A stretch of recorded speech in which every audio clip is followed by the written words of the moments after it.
What is going on, guys? I'm the alternate, and today we are comparing the number 1 and the number 2 amusement parks in most people's opinions, Six Flags Great Adventure to Cedar Point. Now, yes, of course, I have been to both, so this is going to be a fair comparison. We're going to look at coasters, flat rides, and just overall park experience. And hopefully I'll be able to, if you guys are deciding which one you want to go to, hopefully I'll be able to help you make that decision. Otherwise, just stay tuned for hopefully it should be, a good comparison in a close battle. Alright, now looking at the top 3 coasters for each park, Cedar Point's got Top Thrill Dragster, Millennium Force, and Maverick. I'm not going to even account for RMC Mean Streak right now. And Six Flags Great Adventure, it's got El Toro, King of the Ka, and Nitro. So let's go ahead and get right into this. King of the Ka versus Top Thrill Dragster. Top Thrill Dragster is going to win. I actually just made a video about that, so be sure to check that out if you want the full details on that. Nitro versus Millennium Force.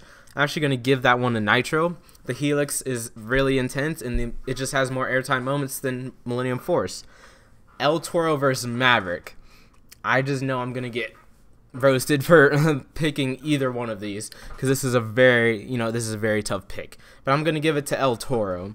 El Toro has the airtime hills. Maverick only has 2. Maverick has low to the ground twist, but so does El Toro. And just the double horse, or the 2 corkscrews on Maverick. I'm sorry about that. There's nothing to go. Those are nothing to go running home about. So I'm gonna give that point to El Toro just for being amazing. They both have great jobs, but I'm sorry, El Toro is just gonna come just shy above it. All right, now let's look at the supporting coasters for each park. So at Cedar Point, we've got Valraven, Raptor, Rougarou. And over, we do have Gatekeeper too. Sorry, I forgot about that. And over at Six Flags Great Adventure, we have Bizarro, Green Lantern, and Superman Ultimate Flight, and Batman. So let's go ahead and compare these. I guess I'll do Batman and Raptor first. That's just going to be a straight up tie. I mean, they both can be really intense rides. Unfortunately, my ride on Batman was extremely intense, but just looking at the layout, I do enjoy the Batman's layout more.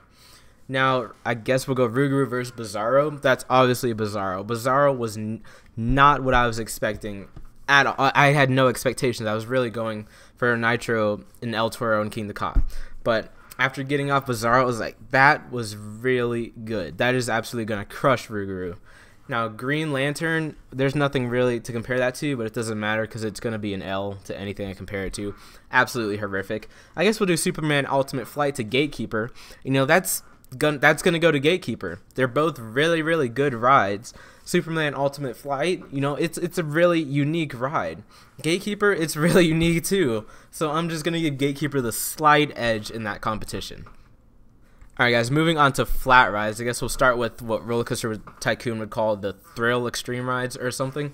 So at Cedar Point, we've got Power Tower, Skyhawk, Max Air. I'm trying to think. I really don't want to. I don't have anything written down in front of me. I'm just talking. I'm pretty sure that's it. Yeah, there can't be anything I'm forgetting there. Or Witch's Wheel, that doesn't really count. Now going into Six Flags Great Adventure, we've got Zumanjaro Drop of Doom, which is the world's tallest drop, which, let's compare that to Power Tower real quick. It's nothing special. It's really the weakest drop ride I've been on. So, getting on the world's tallest, that really did help me over my fear of drop rides, but it was nothing special. That's basically the main intense attraction. They have Twister, I forgot about that. I think it's called the Twix ride that goes upside down. I forget the name of it. I'm sorry, guys.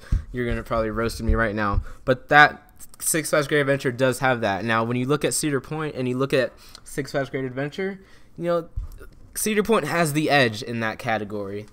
But, let's move on into oh my gosh. What Roller Coaster Tycoon would call the gentle rides. I'm not even going to edit that out. Let's just keep it moving. So the gentle rides, we've got Ferris wheels at both parks. Six Flags has, basically a Windseeker, but with a chain. And of course, Cedar Point has Windseeker. There's a lot of Cedar Point gentle rides around the Wicked Twister area. So I'm just gonna have to give that, give those points to Cedar Point. Now, looking at park layouts, Cedar Point is definitely superior. I don't know what Six Flags was thinking, and putting rides close together, but you have to walk a far amount just to get from one ride to another. So Cedar Point's getting points for that. Cedar Point, you know, this basically, I don't want to say is lateral, but you walk, you can go left or right, but there's no two rides that are right next to each other that you have to do a really far walk to get to. So I'm going to applaud Cedar Point. That's really good planning for a peninsula. And Six Flags, I'm not sure what happened there. But, you know, they're both really good parks. Now, I'm going to give Cedar Point a bonus here because they do have a dueling ride, which of course Six Flags Great Adventure used to, but they tore it down.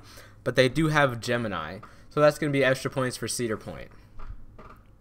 Now looking at food, I'm going to say these parks are a tie. At Six Flags Great Adventure, I had a Philly cheesesteak, which I hadn't really seen at parks before, but you know, it was mediocre, it was decent. It did take a while, service was very slow.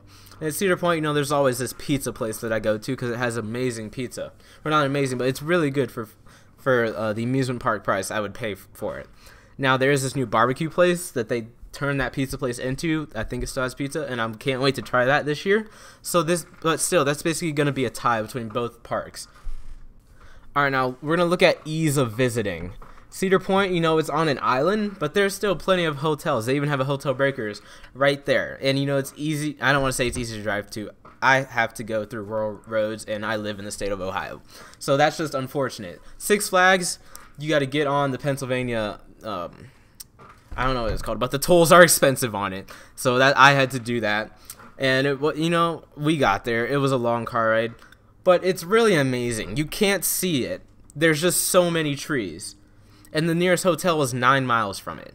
It was really crazy. I'm looking for it. I'm like, where's Kingda Ka? I cannot see the world's tallest coaster above all of the trees. And you know, that was frustrating. It was really weird. Just pulling up to the park off the side of the highway and then just not seeing anything. So that, you know, Cedar Point is really cool. When you're driving across that causeway and you look across and you see that, you know, that's just beautiful. So Cedar Point is going to get points for that. All right, now guys, our winner. I probably have a different winner as indicative of this video, but I'm going to give it to Six Flags Great Adventure. I'm going to say it's probably because I've only been there once. I've been to Cedar Point so many times that I'm probably just tired of it, but I just found their roller coaster lineup to be absolutely superior.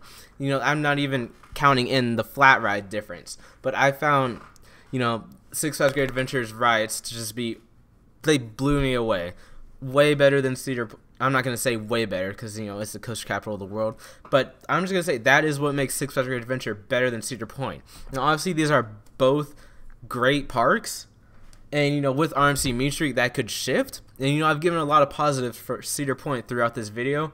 But I'm just going to have to give the edge to Six Flags Great Adventure. I just wasn't expecting as much from it as I got. And actually, I can't wait to see Six Flags Magic Mountain as I'm going to go this year. So yeah, guys, that's going to wrap it up for this video. I'm sorry for stuttering. I'm sitting here talking into a mic, you know, trying to make sure everything's perfect. At the same time, I don't want to make, you know, logical errors. So I'm sorry about that. But yeah, guys, be sure to like, comment, and subscribe, and I'll see you in the next video.